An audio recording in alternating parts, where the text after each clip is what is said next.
दोस्तों माखन लाल चतुर्वेदी जी के द्वारा लिखा गया एक नए चैप्टर को आज हम लोग पढ़ने वाले हैं। हमारे चैप्टर का नाम है जवानी। ठीक है, ये नाम बड़ा ही अजीब लग रहा होगा आपको, लेकिन मेरे भाई ये चैप्टर उस तरीके से बनाया गया है ताकि आपको ये एहसास हो कि आप अपने माता के प्रति, जो आपकी ये मातृभूमि है, इनके प्रति आपको क्या क्या बलिदान देना है, आपको ये समझ में आएगा इस चैप्टर को पढ़ने से। ठीक है, तो चलिए मेरे भाई इस चैप्टर को शुरुआत करते हैं और मैं आपको ये चैप्टर उस तरीके से बताऊंगा ताकि यहाँ से यदि कोई भी पद्यांश आपके बोर्ड एग्जाम में या किसी भी एग्जाम में यदि आता है तो आप उसके हर एक रेखांकित प्रश्नों को अच्छे से लिख पाएं और इसके उत्तर को भी मेरे भाई, इसके व्याख्या को भी आप आसानी से लिख पाएं, क्योंकि मेरे भाई उस तरीके से मैं आपको पढ़ाने वाला हूँ। ये मेरे भाई आपसे वादा है। ठीक है, तो आप शुरू से लेके अंत तक हर एक पद्यांश को देखिएगा, आपको बहुत अच्छा लगेगा। ठीक है, चलिए देखिए। तो चलिए मेरे भाई हम शुरुआत करते हैं इनके पद्यांश नंबर 1 को। मेरा नाम है सुधांशु और मेरे चैनल को जरूर सब्सक्राइब करना मेरे भाई, ऐसे बहुत सारे वीडियो देखने के लिए।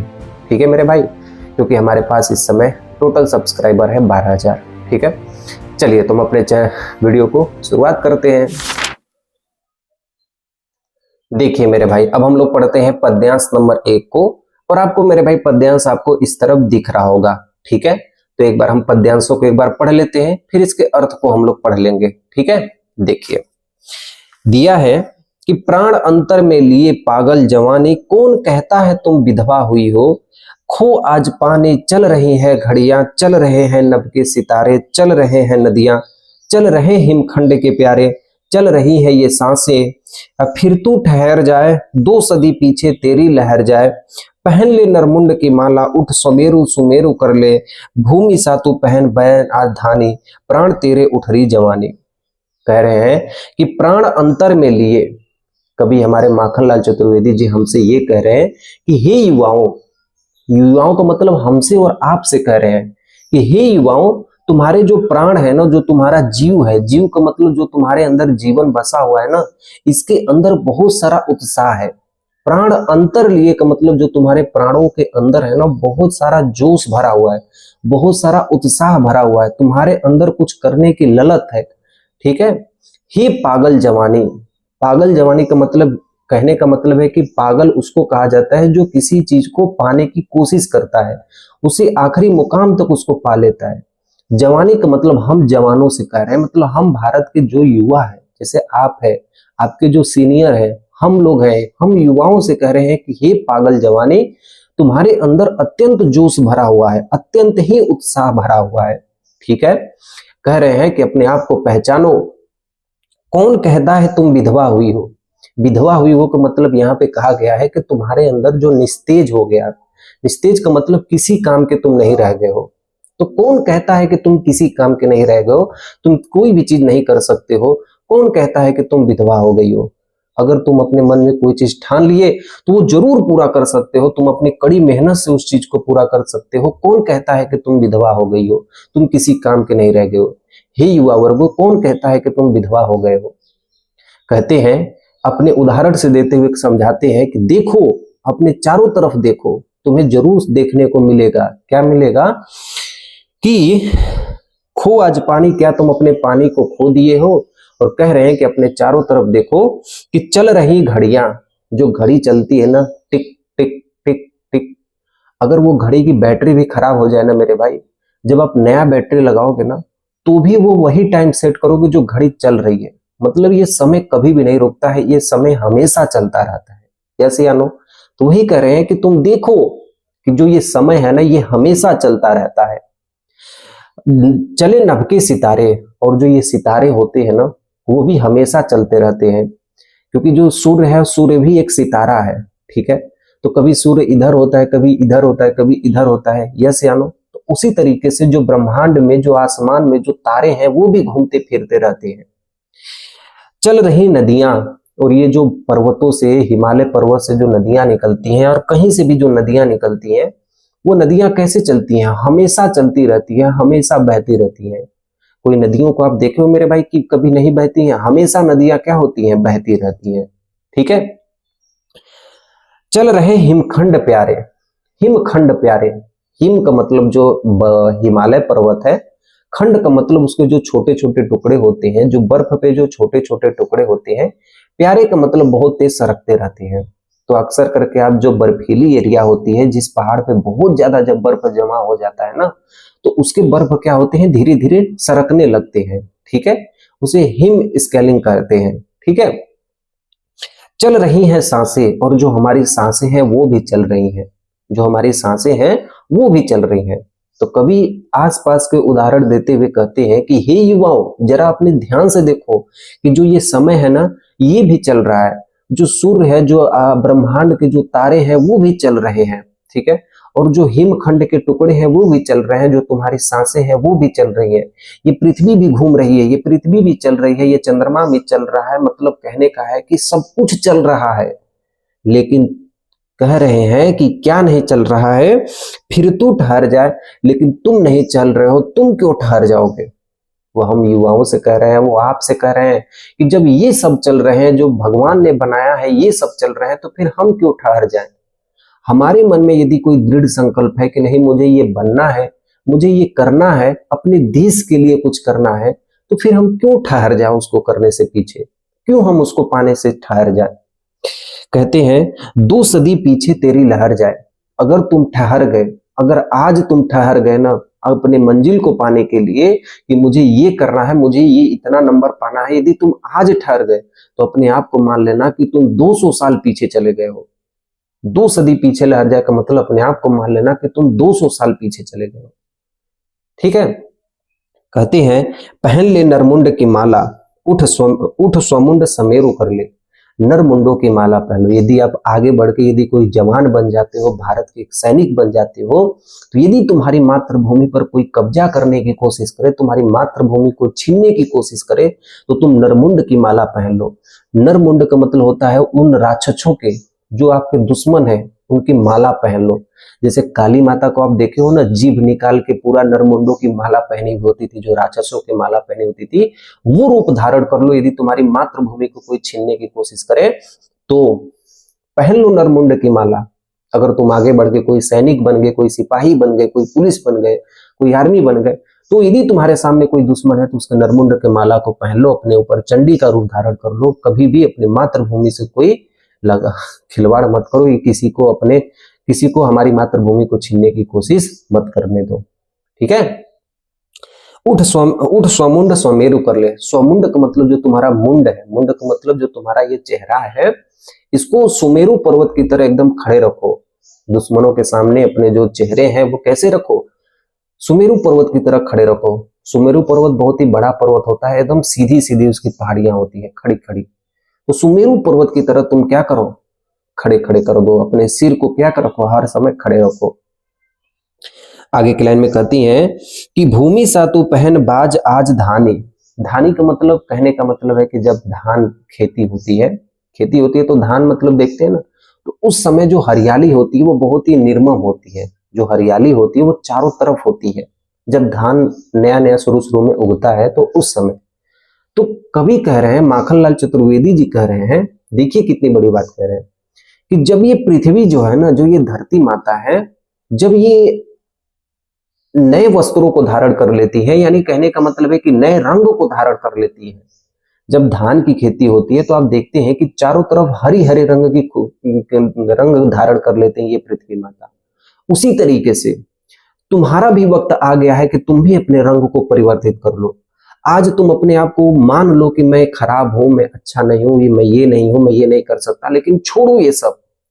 तुम भी एक नए कपड़े को धारण कर लो, अपने अंदर ये आत्मविश्वास बना लो कि नहीं, मुझे अपने देश के लिए कुछ करना है, अपनी मातृभूमि के लिए कुछ करना है, और सबको दिखाना है कि मैं आखिर में कौन हूं।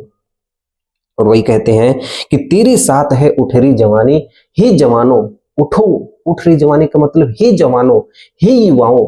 आपसे और हमसे माखनलाल चतुर्वेदी जी कह रहे हैं कि उठो, ये तुम्हारी जवानी है, उठो, ये तुम्हारी जवानी है, उठो और कुछ करके दिखाओ इस पृथ्वी के लिए, इस भारत माता के लिए, हम सब के लिए कुछ करके दिखाओ।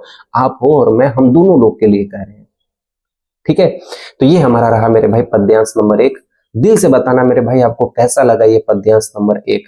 ठीक है, समझ में आ रहा है मेरे भाई? तो ऐसे ही मेरे भाई हम सभी पद्यांशों को पढ़ने वाले हैं। ठीक है, चलिए देखिए दूसरा पद्यांश हमारे सामने क्या दिया गया है।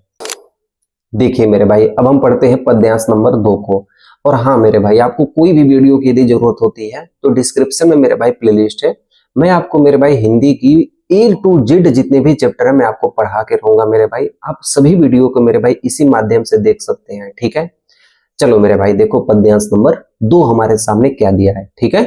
एक बार हम इसको पढ़ लेते हैं कि द्वार बलि का खोल चल भूडोल कर दे, एक हिमगिरी एक सिर का मोल कर दे, अब मसल कर अपने इरादों की उठाकर कि 2 हथेली की पृथ्वी को गोल कर दे, क्या रक्त है और यह है नसों में क्षुद्र पानी, जांच कर तू शीश देकर जवानी।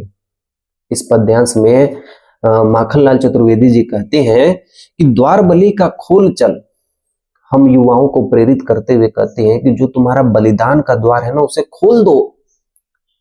जो तुम्हारा बलिदान का द्वार है ना उसे तुम खोल दो। बलिदान का द्वार का मतलब यदि तुम्हारे पास यदि मातृभूमि के लिए अपने प्राण को न्यौछावर करना है ना तो उस दरवाजे को खोल दो और सबसे सामने उस दरवाजे के सामने तुम आओ। कि यदि तुम्हें मातृभूमि के प्रति अपने प्राण को न्यौछावर करना है, इस भारत माता के लिए यदि कहीं हमें प्राण को न्यौछावर करना है ना तो उस बलिदान के द्वार को तुम खोल दो और भूडोल कर दो का मतलब उखाड़ कर फेंक दो। यदि तुम्हारे सामने कोई रुकावट आती है, कोई भी समस्या आती है, कोई भी चीज आती है अगर भारत माता के प्रति, तो उखाड़ कर उसे फेंक दो। उखाड़ कर उसे फेंक दो, उखाड़ कर उसे क्या कर दो, फेंक दो मेरे भाई। कोई भी समस्या आती है तो एक हिमगिरी एक सिर कर मोल कर दे। एक हिमगिरी, जो हिमालय पर्वत आप देखे हो मेरे भाई, तो जो जम्मू कश्मीर का एरिया पड़ता है ना, जो लद्दाख भारत का जो सबसे ऊपरी एरिया पड़ता है, वहां पे दुश्मन देश रहते हैं। एक तरफ हमारा चाइना भी दुश्मन है, एक तरफ हमारा पाकिस्तान भी दुश्मन है। दोनों कौन से देश है मेरे भाई, दुश्मन देश है। और ये दोनों कहाँ बैठे रहते हैं, उस हिमालय की पहाड़ियों पर चुप चुप के बैठे हुए रहते हैं ये सब।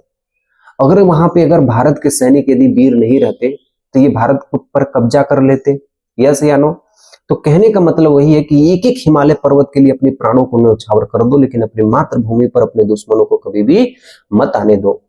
हिमगिरी पर एक सिर को मोल कर दो। एक सिर का मोल कर दो मतलब अपना सिर का बलिदान कर दो एक हिमालय पर्वत के लिए, तो तुम्हारे मातृभूमि की रक्षा होती रहेगी। और ये किनको करना होगा, हम लोग को करना होगा मेरे भाई, हम आप लोग को करना होगा। कहते हैं कि मसल कर दो अपने इरादों से उठाकर, अपने तुम्हारे इरादे इतने होने चाहिए, इतने अच्छे होने चाहिए कि मसल कर रख दो तुम अपने सामने जो विपत्ति आती है। क्योंकि मेरे भाई जो हम लोग होते हैं ना, हम लोग के सामने कई सारी विपत्तियां आती है। कभी परिवार में पैसों की कमी आती है, तो कभी कभी तनाव, पारिवारिक तनाव आता है, तो कभी समस्याएं होती हैं। लेकिन मेरे भाई कहने का मतलब यह है कि यदि इन समस्याओं में हम लोग उलझ जाएंगे तो हमें जो करना है अपने जीवन में हम वो नहीं कर पाएंगे। इसलिए इनको एकदम मसल कर रख दो।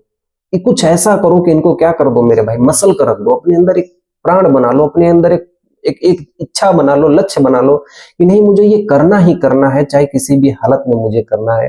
अगर आप अपने मन में ये सोच लिए तो वो जरूर एक दिन पूरा होगा मेरे भाई, मेरा आपसे ये वादा है, ठीक है। अपने इरादों के उठाकर, अपने इरादे इतने उठाकर ऊंचे रखो, इतने ऊंचे रखो कि अपने कठिन परिश्रम से 2 हथेली की पृथ्वी को गोल कर दो। अपने दोनों हाथों से इस पृथ्वी को क्या कर दो, गोल कर दो। मतलब तुम्हारे अंदर इतनी शक्ति होनी चाहिए। अब कहने का मतलब है कि इतनी बड़ी पृथ्वी को उठाकर गोल नहीं कर सकते हो। कहने का मतलब यहाँ पे कभी हमसे ये बता रहे हैं कि तुम इस पृथ्वी पर कुछ ऐसा कर डालो कि ये पृथ्वी तुम्हें लगे कि नहीं, इस पृथ्वी के तुम लायक हो, इस भारत माता के तुम अच्छे वीर हो, अच्छे लायक हो। समझ में आ रहा है मेरे भाई। चलिए देखिए, यह है रक्त है या नसों में क्षुद्र पानी। अगर तुम्हारे अंदर जोश है ना, रक्त है का मतलब कभी हमसे ये कहना चाहते हैं कि यदि तुम्हारे अंदर जोश है ना, जो तुम्हारे अंदर गर्मी है, थोड़ी सी भी यदि गर्मी है तो अपने देश के लिए कुर्बान कर दो, अपनी भारत माता के लिए कुर्बान कर दो, अपने जीवन में कुछ बनने के लिए कुर्बान कर दो। यह है नसों में क्षुद्र पानी। यदि तुम्हारे नसों में क्षुद्र पानी है मतलब तुम्हारा नसों में जो खून है यदि वो पानी बन गया, यानी तुम यदि अंदर से जो जिगरा जिसे कहते हैं मेरे भाई ना, यदि ये जिगरा कमजोर हो गया है ना, तो इसका सिर्फ एक ही उदाहरण है। तो वो उदाहरण क्या कह रहे हैं कि जांच कर, उसे जांच लो। यदि तुम्हारे अंदर जिगरा में दम नहीं है ना तो इसे जांच लो। और कह रहे हैं कि तू शीश देकर जवानी, और भारत माता के लिए अपना बलिदान दे दो, अपनी मातृभूमि के लिए अपनी जान तक कुर्बान कर दो। यही तुम्हारी जवानी है, यही तुम्हारी युवा वर्ग है। ये कुछ करके दिखा दो इस भारत माता के लिए। ऐसा हो कि मतलब तुम्हें लोग क्या करें, तुम्हारे ऊपर गर्व करें। और जो माखनलाल चतुर्वेदी जी थे ना मेरे भाई, ये जो बातें बोलते थे बहुत ही स्पष्ट बोलते थे। ऐसा नहीं है, जो आप इनके आगे के पद्यांश देखेंगे तो ऐसे ऐसे आपको शब्द देखने को मिलेंगे जो आपको बुरा लगेंगे। मतलब ये आपको जो पद्यांश पढ़ेंगे ना, पद्यांशों को पढ़ने के बाद आपको बुरा लगेगा, लेकिन वाकई में जो ये बातें होती थी ये स्पष्ट रूप से कहते थे, क्योंकि ये दिल पे चुभती थी कि हम वास्तव में अपने देश के प्रति क्या कर रहे हैं। हम बस ये सोच रहे हैं, अपने मन में ये बैठा के रखे हैं कि नहीं, पढ़ना है, खाना है, पीना है, सोना है और एग्जाम में इतना नंबर लाना है। यस या नो, हम और आप यही सोचते थे। लेकिन वास्तव में क्या है, उसके बाद क्या है? उसके बाद सिर्फ है अपनी भारतवर्ष, अपने भारत के लिए कुछ करना है, अपने देश के लिए कुछ करना है, अपने परिवार के लिए कुछ करना है। ठीक है, तो मेरे भाई वो जुनून होना चाहिए, अपने अंदर एक जिगरा होना चाहिए कि नहीं, मुझे ये करना है। भले ही मेरे भाई आप क्लास के सबसे आखिरी बेंच में बैठते हो। मैं आज तक मेरे भाई अपने क्लास के आखिरी बेंच में बैठता था। लोग मतलब जब मैं पढ़ता था तो मेरे भाई मुझे सबसे लास्ट में बैठाया जाता था, क्योंकि मैं सबसे पर स्कूल में कमजोर था। धीरे धीरे धीरे धीरे धीरे धीरे पढ़ता गया और वो चीज हासिल करता गया। वही कहने का मतलब है मेरे भाई कि आप अपने अंदर जिगरा रखिए, वो जरूर आपका जो सपना अपने दिल में बैठा है वो जरूर आपका पूरा होगा। लेकिन आपका मन मेरे भाई थोड़ा सा भी विचलित नहीं होना चाहिए। चलिए मेरे भाई, हम लोग पढ़ते हैं पद्यांश नंबर 3 को।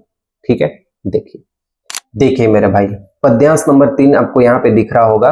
पद्यांश नंबर 3 में जो हमारे माखनलाल चतुर्वेदी जी होते हैं, वो फल और फूलों का उदाहरण देते हुए हमें बताते हैं कि हमारे पास जो मेहनत हम लोग करते हैं ना, वो कभी व्यर्थ नहीं जाती है। कहते हैं कि वह कली के गर्भ से फल रूप में अरमान आया, देख तो मीठा इरादा किस तरह से तान आया। डालियों ने भूमि पर रूख लटका दिए फल आली, मस्तकों को दे रही संकेत कैसे वृक्ष डाली। फल दिए या सिर दिए गए हैं तरु की कहानी, गूंथ कर युग में बताती यह युवा जवानी, यह चल जवानी। ठीक है, देखिए हमारे माखनलाल चतुर्वेदी जी कहते हैं, वह कली के गर्भ से फल रूप में अरमान आया। वह कली, इसमें माखनलाल चतुर्वेदी जी कहते हैं कि जब कोई पेड़ होता है ना, तो उसकी जो फूल होती हैं उससे क्या निकलते हैं, फल निकलते हैं। हम लोग के मेरे भाई जो आम होते हैं उससे पहले क्या होते हैं, बौर होते हैं। ठीक है, और जो अमरूद होते हैं उससे पहले फूल होते हैं, छोटे छोटे होते हैं। जो लौका होते हैं, नेनुआ होते हैं, मेरे भाई बहुत सारे ऐसे सब्जियां भी होती हैं, फल होते हैं जो पेड़ों से जो निकलते हैं, तो उससे पहले वो फूल रहते हैं। तो वही कवि हमसे ये कह रहे हैं, माखनलाल चतुर्वेदी जी हमसे ये कह रहे हैं कि वह कली से फल रूप में अरमान आया। जो अरमान आते हैं ना, वो फूलों से निकलकर क्या बनते हैं, फल बन के सामने आते हैं। तो जो फल होते हैं वो फूलों से ही निकलकर वापस आते हैं। ठीक है, आगे के लाइन में कहते हैं, देख तो मीठा इरादा किस तरह सिरतान आया। और जो फल होते हैं ना, वो मीठे इरादे से आते हैं कि नहीं, मुझे एक न एक दिन क्या बनना है, मीठा ही बनना है। जो फल होते हैं यदि शुरू शुरू में कच्चे होते हैं, लेकिन जैसे जैसे उनका समय बढ़ता जाता है, वो मीठा इरादा लेके आते हैं कि नहीं, बाद में मुझे क्या बन जाना है, मीठा बन जाना है। और अपने सिर को ताने हुए वो आते हैं। इसी तरीके से उदाहरण देते हुए हम युवाओं को कहते हैं, आप लोगों से कहते हैं कि आप लोग अपना कर्म कीजिए, आपका जो फल होगा ना वो बहुत ही मीठा होगा। ठीक है, जो आपका फल होगा वो कैसा होगा मेरे भाई, बहुत ही मीठा होगा। ठीक है, कहते हैं, डालियों ने भूमि रूख लटका दिए फल देख ली। जो डालियां होती है ना मेरे भाई, जैसे जैसे वो फल बढ़ता जाता है वैसे वैसे वो जो फल होते हैं ना, वो डालियों को लटका देते हैं। कभी आम की गुच्छों को मेरे भाई देखोगे तो वो डालियों को लटका देते हैं। ठीक है, ऐसा गुच्छा जो होता है ना, वो पेड़ की डालियों को क्या करते हैं, लटका देते हैं। तो वही कह रहे हैं कि डालियों ने भूमि रूख लटका दिए देख आली। देखो, वो जो फूल होते हैं ना, जो मीठे मीठे फल होते हैं, वो डालियों को लटका देते हैं। तो वही कवि हमसे ये कह रहे हैं कि जब तुम सफलता को पालो, जैसे एक फल मीठा हो जाता है तो डालियों को लटका देता है, वैसे ही जब हम सफलता को पाले, यानी जो हम मन में सोचे हुए हैं वो यदि हम बन गए, तो अपने आप को विनम्र घोषित कर दो। अपने आप पे घमंड मत करो, अपने आप को क्या मान लो, विनम्र हो लो। जिस तरीके से पेड़ की डालियां झुक जाती हैं, उसी तरीके से हमें भी विनम्र होकर रहना चाहिए जब हम सफलता को पा लेते हैं।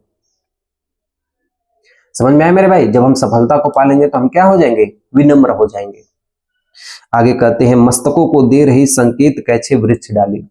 ये जो वृक्ष की डालियां हैं, जो पेड़ों की डालियां हैं, ये मस्तकों को संकेत दे रही है, हम लोग को संकेत दे रही है कि किस तरीके से हम सफल होने के बाद विनम्र हो जाएंगे। और कभी कहते हैं कि यदि आप ऐसा नहीं सोचते हो तो फल दिए या सिर दिए तनु की कहानी, इस कहानी को बताओ हमको कि या क्या ये पेड़ जो है वो फल दिए हैं या सिर दिए हैं। मतलब कहने का मतलब है कि हम लोग को एक उदाहरण दिए हैं।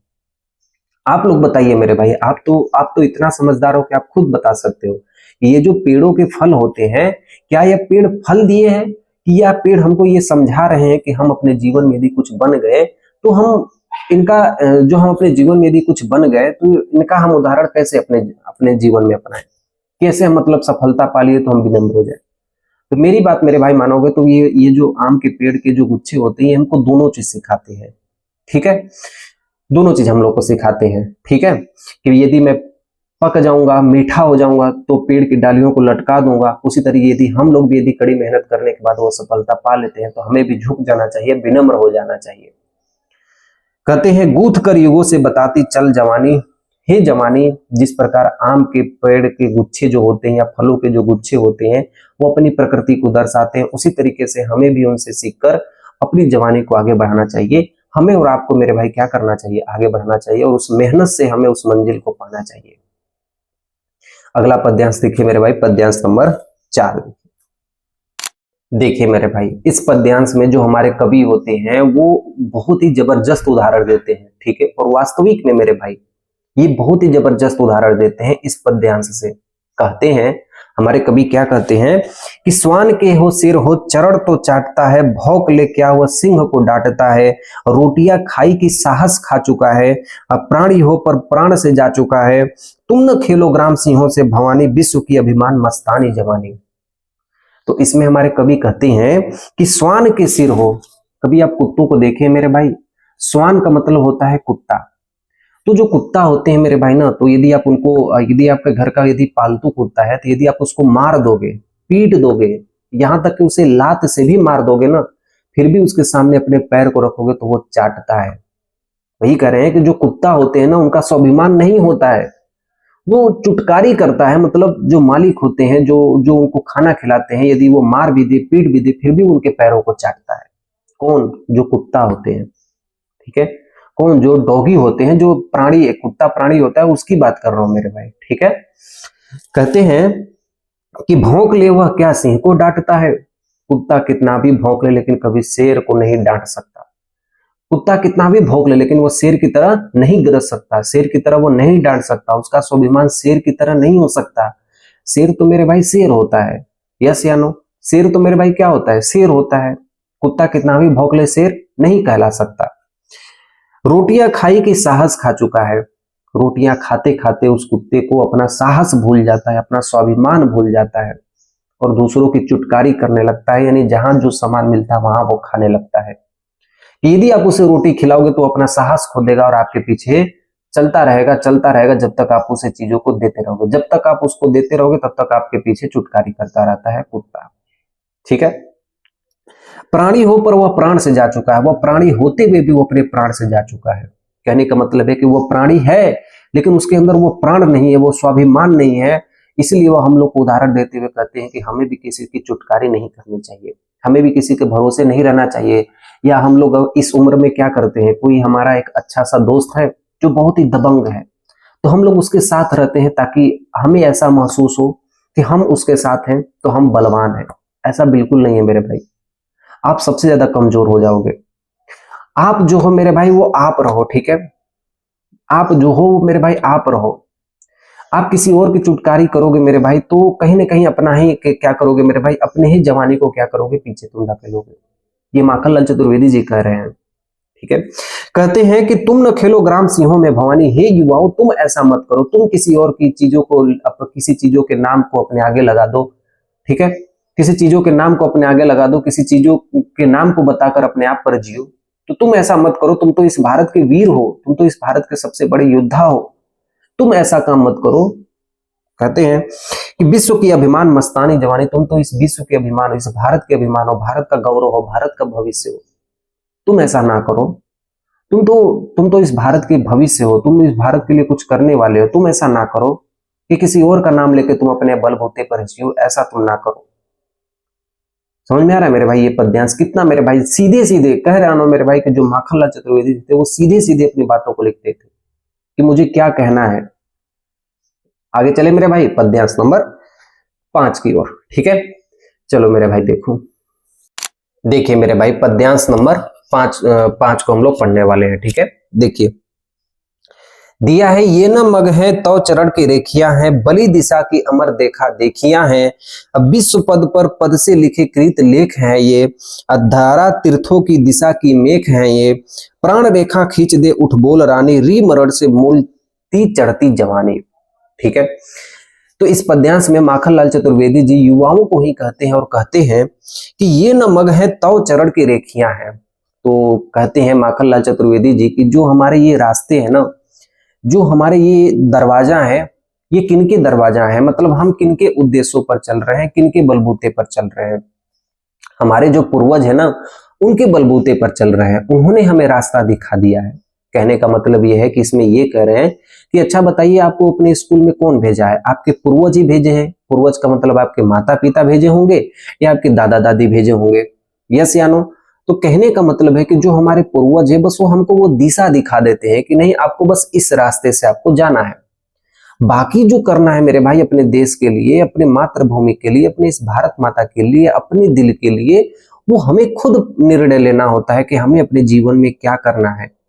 तो वही करें कि जो हमारे पूर्वज है ना वो हमें वो दिशा दिखा देते हैं, लेकिन जो असली काम करना होता है इस देश के लिए, जो मुझे असली काम करना होता है वो मुझे खुद करना पड़ता है, खुद अपने लिए करना होता है। कहते हैं कि बलि दिशा की अमर देखा देखियां हैं, बलि दिशा की अमर देखा देखियां हैं।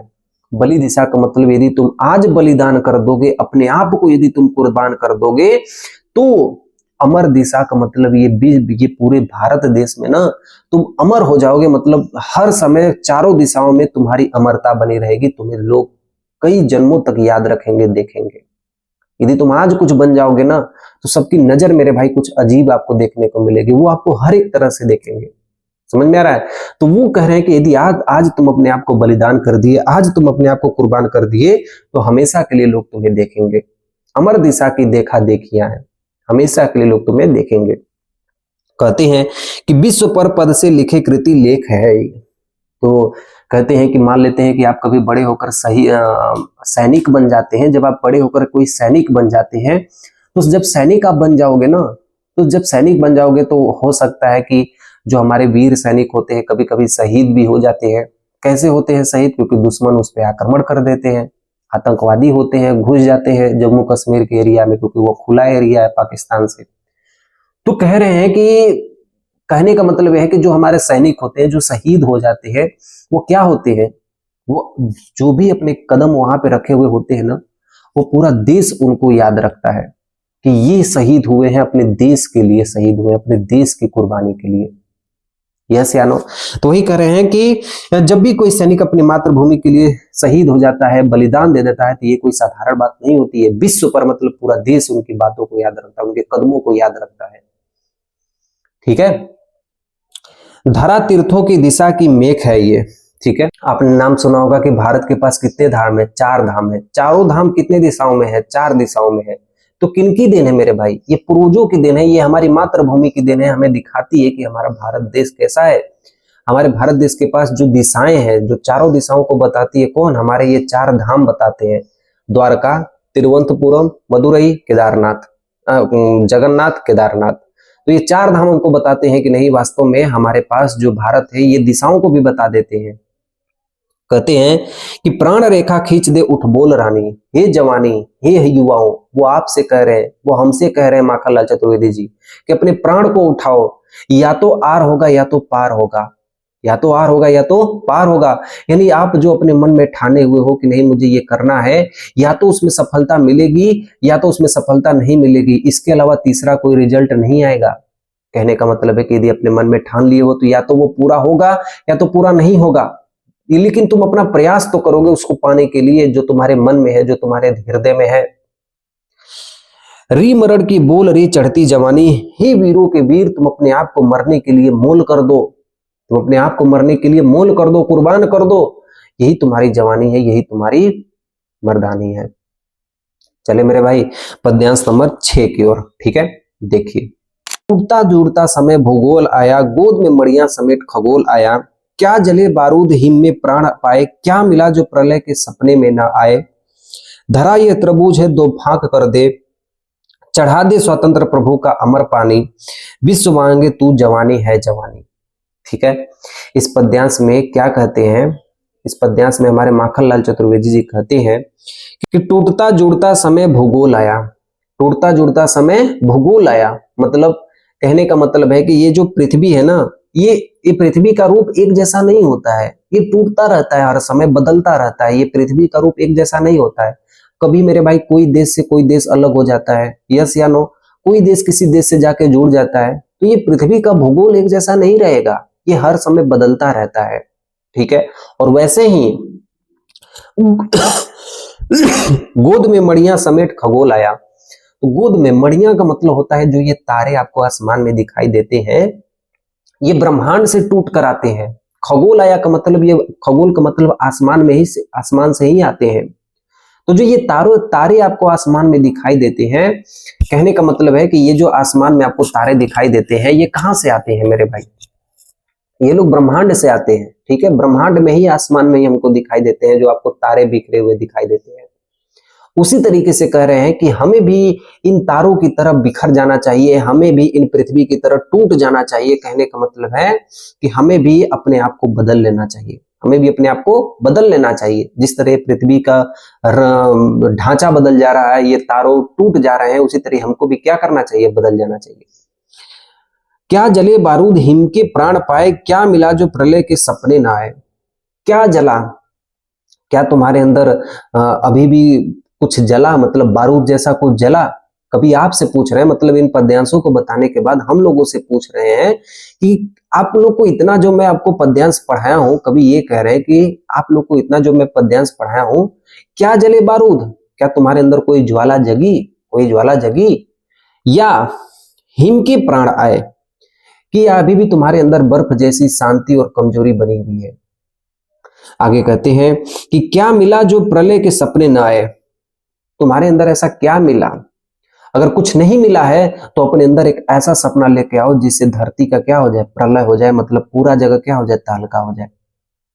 बात समझो मेरे भाई, कहने का मतलब यह है कि कभी हमसे ये कह रहे हैं कि कुछ अपने दिमाग में ऐसा करो, कुछ ऐसा करो कि ये पृथ्वी क्या हो जाए, प्रलय हो जाए। मतलब कहने का मतलब है कि कुछ ऐसा बन जाओ, कुछ ऐसा देश के लिए कर जाओ, अपनी मातृभूमि के लिए, हित के लिए, अनहित के लिए नहीं, हित के लिए कुछ ऐसा कर जाओ कि ये पृथ्वी का क्या हो जाए, प्रलय हो जाए।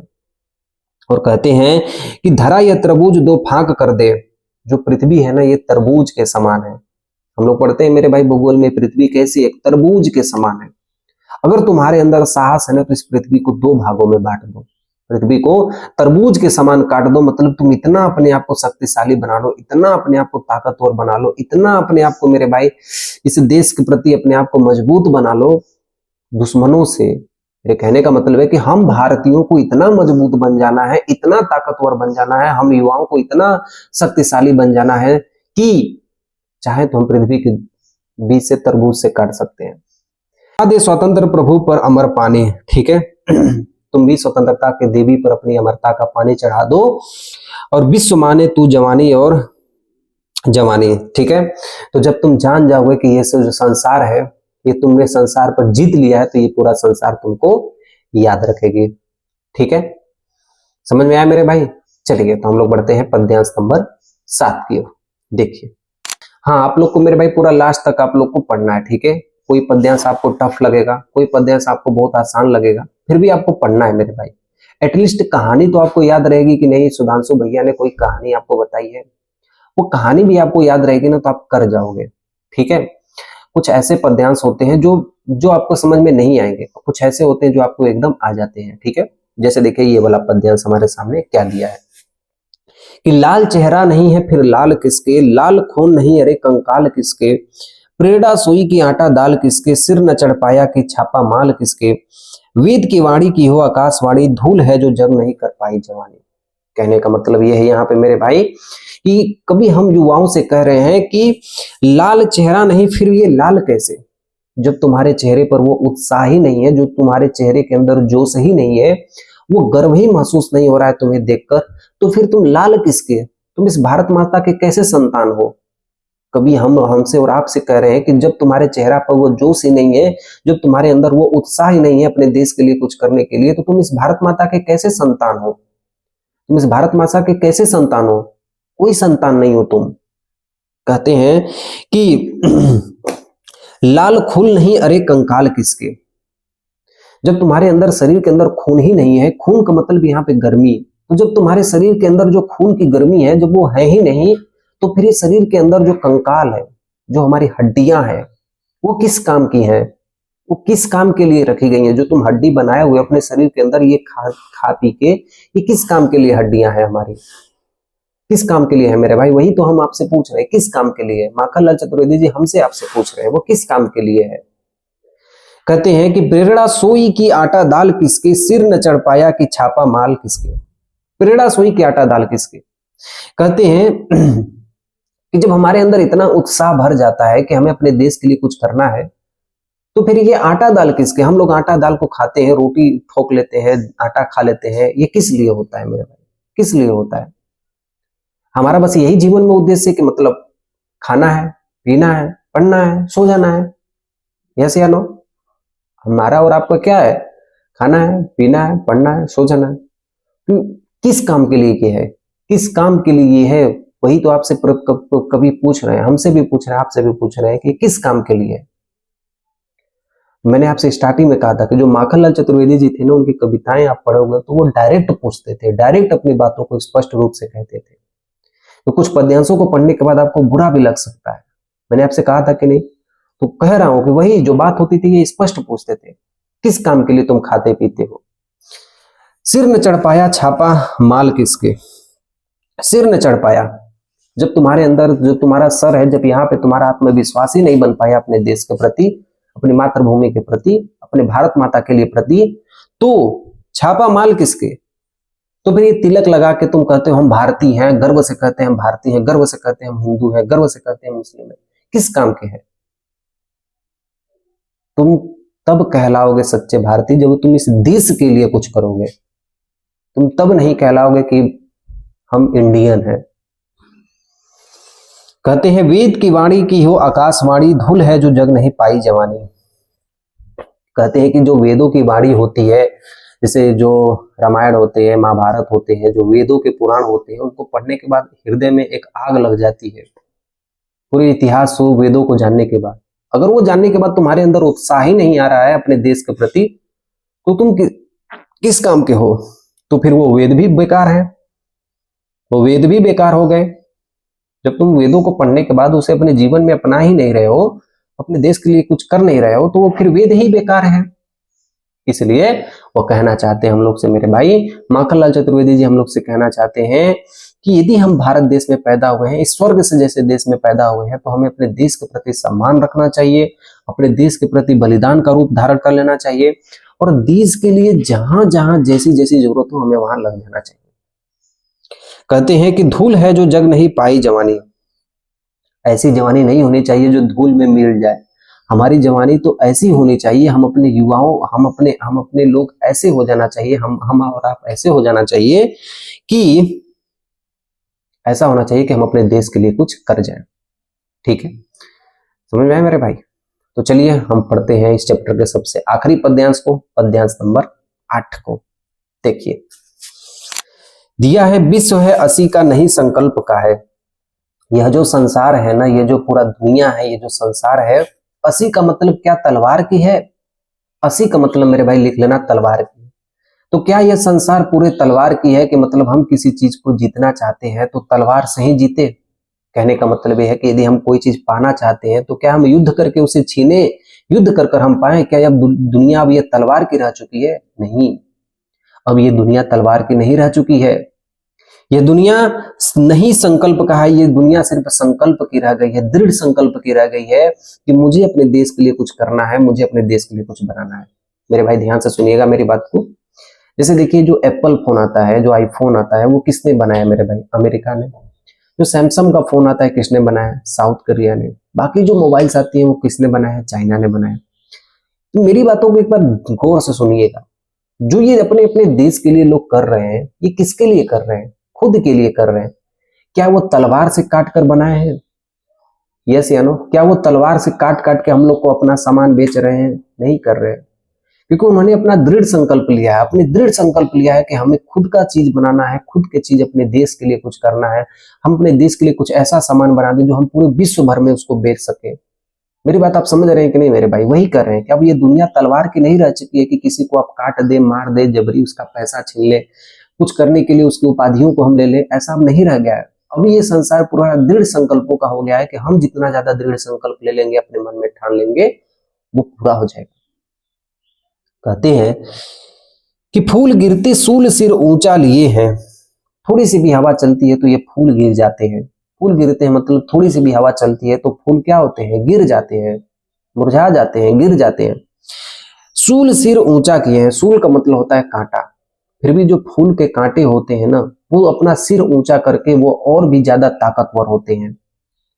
फूल के कांटे कभी झरते हैं? कभी नहीं झरते हैं, लेकिन वो फूल क्या होते हैं? झर जाते हैं। इसीलिए कभी हमसे कहते हैं कि रखो रसों के अभियान को नीरस किए हो, तो तुम्हारे अंदर जो नसों में, रसों का मतलब तुम्हारे जो नसों में खून बह रहा है, फिर भी तुम उसे बेकार किए हुए हो। तुम्हारे जो नसों के अंदर जो खून बह रहा है, फिर भी तुम इसे बेकार किए हुए हो। क्यों बेकार किए हो? खून हो जाएगा तेरा देख पानी। अगर तुम अपने आप को सोच रहे हो कि नहीं मैं कुछ नहीं कर सकता, मैं कभी नहीं कर सकता, तो देख लेना जो तुम्हारा खून है एक दिन कमजोर हो जाएगा, मतलब तुम किसी लायक के नहीं रह जाओगे, तुम किसी काम के नहीं रह पाओगे। हे युवाओं, तुम किसी काम के नहीं रह पाओगे। तुम अपने खून को क्यों इतना कमजोर बना रहे हो? क्यों अपने मर्दानगी को खपत कर रहे हो? कह रहे हैं कि मरण का त्योहार जीवन की जवानी। तुम अपने जीवन को इतना खुशहाल बना दो, इतना अपने जीवन में कुछ कर जाओ कि चाहे तुम्हारा जन्म हो चाहे तुम्हारा मरण हो, तुम्हारे जन्म के लिए भी उत्साह मनाया जाए, तुम्हारे मरने पर भी तुमको लोग उत्साह मनाकर तुम्हारा तिरस्कार करें, मतलब तुम्हारा संस्कार करें। तुम अपने आप को जीवन में इतना कुछ कर जाओ कि तुम्हारा जीवन हो चाहे मरण हो, हर जगह तुम क्या हो जाओ? उत्साहित रहो, लोग तुमसे क्या रहे? खुशी रहे। कह रहे हैं कि मरण का त्योहार जीवन की जवानी हो, इसलिए अपने आप को हिम्मत दिखाओ। अगर अपने मातृभूमि के लिए कहीं मरना हो तो मरण का त्योहार का मतलब बलिदान देके दिखा दो कि नहीं, अपने देश के लिए हम कुछ कर सकते हैं, और अपने देश के लिए हम बहुत सारी चीजों को कर सकते हैं। मेरे भाई, आप कोई ऐसा चीज बनाइए ताकि पूरे देश में हम उसको बेच सके, पूरे विश्व में हम उसको बेच सके। आप अपने देश के लिए कुछ ऐसे चीजों को, उपकरण का खोज कीजिए ताकि लोग उसे देखें, उसे उसे लोगों का भला हो। ठीक है, ऐसी ऐसी टेक्नोलॉजी मेरे बनाइए ताकि लोगों को क्या हो जाए? भला हो। वही करेंगे, कुछ इस देश के लिए कीजिए, अपनी मातृभूमि के लिए कीजिए, चाहे आप सैनिक बनिए, पुलिस बनिए, भारत माता की रक्षा कीजिए, अपने देश के लिए कुछ ना कुछ कीजिए। वही आपकी सच्ची मर्दानगी, वही आपकी जवानी है, वही आपकी क्या है? आपकी जवानी है। आपकी पूरी खूबसूरती वही है जब आप अपने देश के लिए कोई अपना एक कलम चलाते हैं, वो आपके लिए बहुत बड़ी बात होती है। तो कैसी लगी मेरे भाई ये क्लास, ये चैप्टर? मुझे कमेंट में जरूर बताना। मैं अपना पूरा मेरे भाई 100% आप लोग के लिए दिया हूँ, और मेरे भाई जो भी मैं हूँ सिर्फ मैं आपके लिए ही हूँ, क्योंकि मैं ये मानता हूँ कि मेरा जो परिवार है 12,000 सब्सक्राइबर, मैं नहीं हूँ बल्कि वो मेरे 12,000 सब्सक्राइबर ही मेरी ताकत है। इसलिए मैं उन्हीं के भरोसे मेरे भाई मैं अपनी ये पढ़ाई को पढ़ाता हूँ। तो आप मेरे भाई डेली इस क्लास को करिएगा, और जो भी समस्या होती है मेरे भाई, एक जरूर बड़े भाई के नाते मुझे कमेंट में बताइएगा। तो ये जरूर आपका बड़ा भाई जरूर उसे कोशिश करेगा कि उसे सही करने की कोशिश करेगा। ठीक है, और ऐसा आप मान के चलिए मेरे भाई कि किसी भी एक सब्जेक्ट जो मैं पढ़ा रहा हूँ, यदि आप पूरे उस सब्जेक्ट को तन मन धन से यदि मेरे साथ लग जाते हैं तो जरूर आप उसमें कामयाबी पाएंगे। ठीक है, तो चलिए हम इस चैप्टर को यहीं पे खत्म करते हैं। अब हम पढ़ेंगे इसके बाद झांसी की रानी की समाधि। जय हिंद, सेवा